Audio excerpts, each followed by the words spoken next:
The card market does not care who your favorite player is.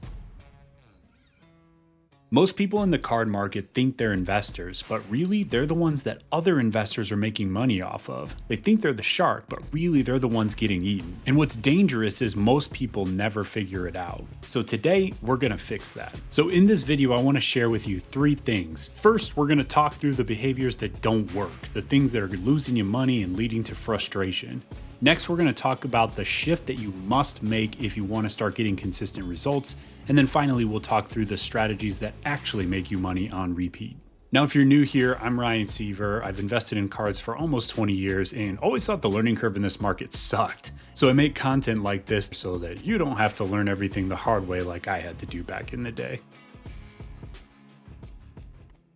All right, let's start by talking about some of the behaviors that don't work. So the first one is buying cards that you like rather than cards that are going to make you money. And so one of the cool parts about the card market is it's fun. We like sports, right? Like that's the key reason for most of us to be a part of this. Otherwise, why not just trade stocks or something boring like that? And so the natural tendency is, well, hey, I've got to go buy my favorite player, right? I got to go get some stock in my favorite team. That's the first thing that I did when I jumped into this market 2 decades ago is I bought all of the cards that I wanted. And then only a few months later did I realize like, wait a second, I blew all of my money and I don't have any inventory that's going to make me any money at all. And so the learning for me that I'd love to share with you today is that the card market does not care who your favorite player is. So when you stumble onto a cool looking card on eBay or you see someone post a card of your favorite player on Instagram for sale, you got to pump the brakes, right? Like you got to ask yourself the question, is there a real strategy attached to this? Or am I really just making an emotion driven decision to want to purchase this card? And if it's the latter and it is driven by emotion,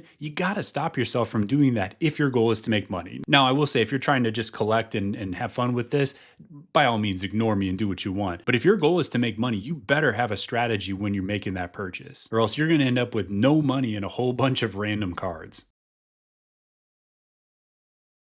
The next behavior that holds people back is holding too long. Everyone likes to speculate, right? And everyone wants to pick that diamond in the rough player or that rising star that continues to climb and climb.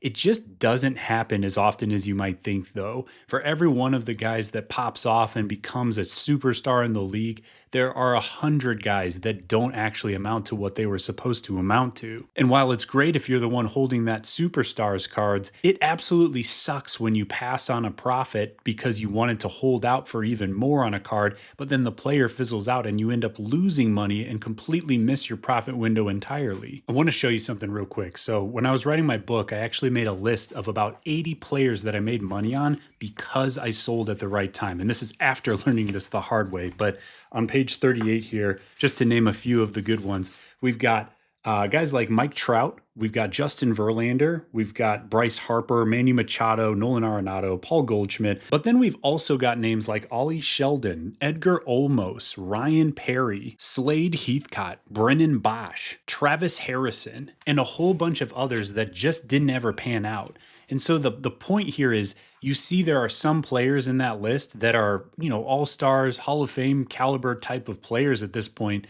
But then there are so many others that ended up not even making the major leagues or just never really panning out to be stars of any kind. And so if I had skipped the profit when it was available and just held on to all of those cards long term, yeah, I would have won on a couple of those guys, but I would have been destroyed overall because most of those guys did not pan out. And yet I still made money on every single one of those names, even those guys that didn't make it to the majors because I was ready to sell when there was an opportunity. And so I just want you to know that you do not have to retire from the sale of every single card. It's okay to move a card and go buy another one. You will have more chances to win. I promise there's always another card out there.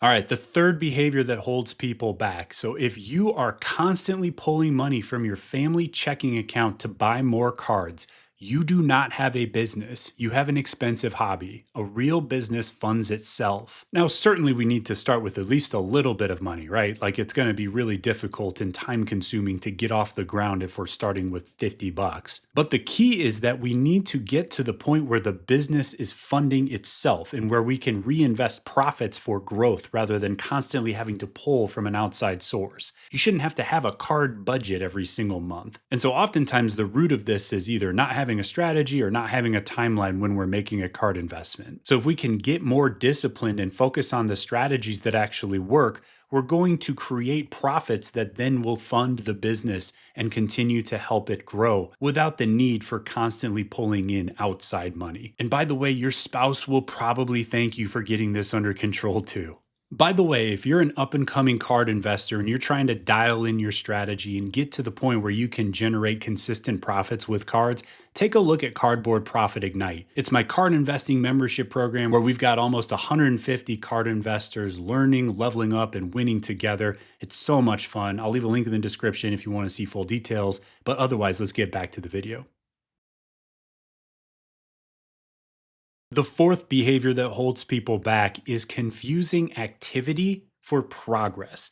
Those are two completely different things. So the misunderstanding here comes from not knowing where the biggest leverage is that you can get for your time. And what I mean by that is when you put in an hour of work, how much do you get back for that hour of time? I think of it like, what's my hourly rate? Because I want to make as much money as possible for the time that I'm putting into this. I don't know about you, but why wouldn't you want that? So back in the day when I was first getting started, I had all the time, but I didn't have much money. So I had to put in the work to grind for deals and flip $1 cards for $3 and just kind of build my way up. But as quickly as I was able to, I graduated from those low value cards and got into the next level and then the next level and then the next level. And I continued to up level my strategy into things that made me more for my time. I see a lot of people in this space that get stuck kind of repeating the same patterns over and over again, even when they should be able to graduate from a phase.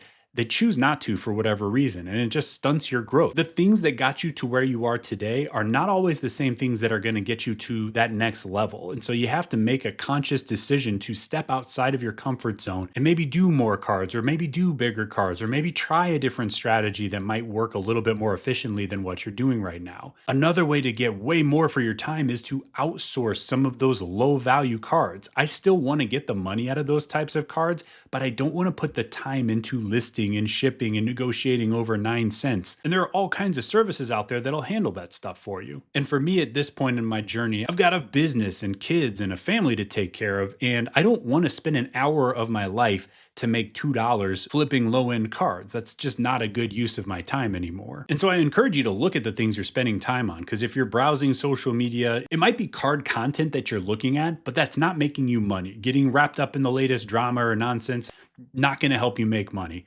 Scrolling eBay mindlessly without a strategy or without any real aim, that's not going to make you money. You don't accidentally make money in this space. You need to be strategic and intentional about the types of cards that you're buying and where you're putting your time. So just because you're thinking about cards does not mean you're making progress on your business. And so you've got to ask yourself, what are those revenue generating activities that are going to actually put money in my pocket? That's all I care about at the end of the day, is how can I spend as much time as possible on the things that are going to make me the most money. Call me greedy if you want. I really don't care. It's just about being efficient.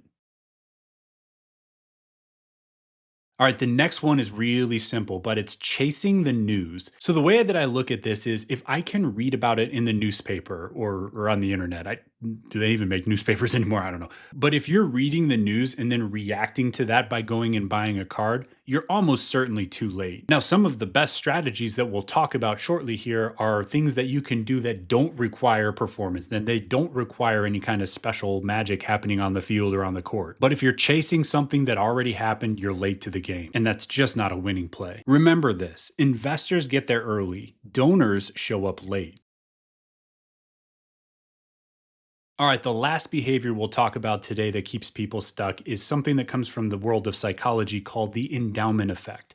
So, the endowment effect is this concept that when something enters our possession, we automatically, for whatever reason, we overvalue what it's actually worth just because we own it. So, it's kind of like you buy a card and suddenly your brain upgrades the value just because it's your card. So, if ever you go to a show and you talk to a dealer and they, for some reason, want to pay you 80% for all of your stuff, but they want 120% for all of theirs, that's the endowment effect in action right there. Now, the problem here is it holds us back from making progress because we're too busy being greedy, trying to get the absolute top dollar for every single card, and we don't actually make the moves that are logical to make. And so I have to catch myself on this sometimes too, because I'm a human being and this is wired into my brain for whatever reason as well. But you got to overcome the endowment effect so that you can keep your inventory moving and get to that next card that has more profit or more upside attached to it rather than holding out trying to scrape that last 10 or 20%. And so a really simple framework we can use here is to ask ourselves the question, if you didn't already own this card,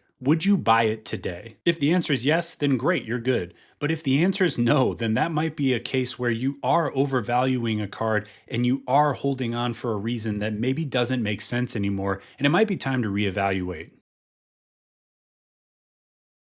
All right, so if you saw yourself in any of the behaviors we just talked through, the question becomes, how do we fix it? And here's the shift that I want you to make.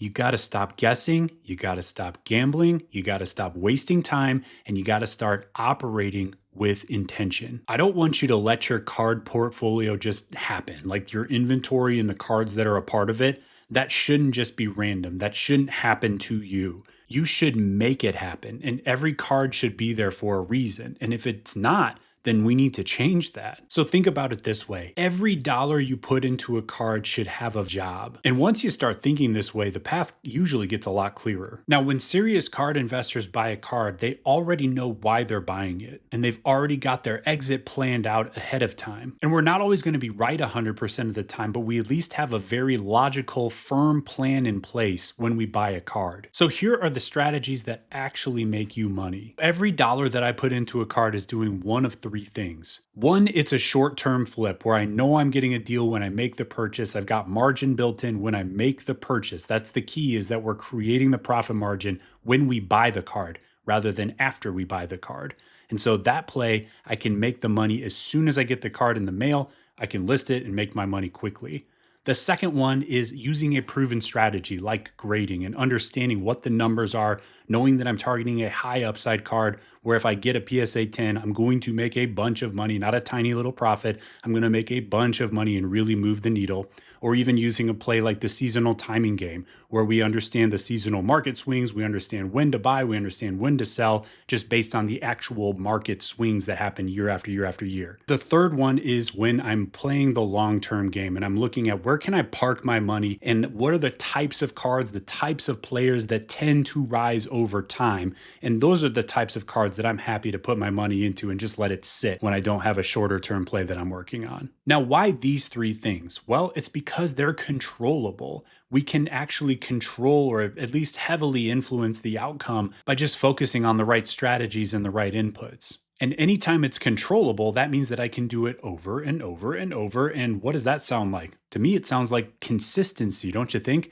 And so anytime that we can't control the outcome, where we're putting our money into a player and, hoping they go and exceed expectations on the field or do something magical that makes their values rise, that is outside of our control. If it's outside of our control, we cannot do it consistently, at least not on a predictable timeline. Now, you'll also notice that none of this is emotional. We're not getting wrapped up in trying to retire on every play. We have an exit strategy in mind when we buy the cards, we execute the play, and once the play is executed, we sell the cards and move on to the next one. We're not going to win on every single card, but if we're executing the right strategies far more often than not, well, far more often than not, we're going to come out ahead. And the wins will more than offset the losses if we're doing the right things. Now, this isn't a guarantee. There's a whole bunch of variables and nuance and takes some good judgment and some sound decision making to be successful in this market. But these are the strategies that actually work. And the people that win in this market aren't lucky. They're just operating differently. When you're using proven strategies, you get to make your own luck. Collectors and the inconsistent investors hope that their cards will rise in value. The serious investors know that their cards will rise in value. And the moment every dollar starts to have a purpose, that's when your results will start to change. And if you're ready to win with cards and you're looking for a proven system to plug into and built in support, take a look at Ignite. I'll leave a link in the description with details. We'd love to see you inside. But otherwise, we'll see you on the next video.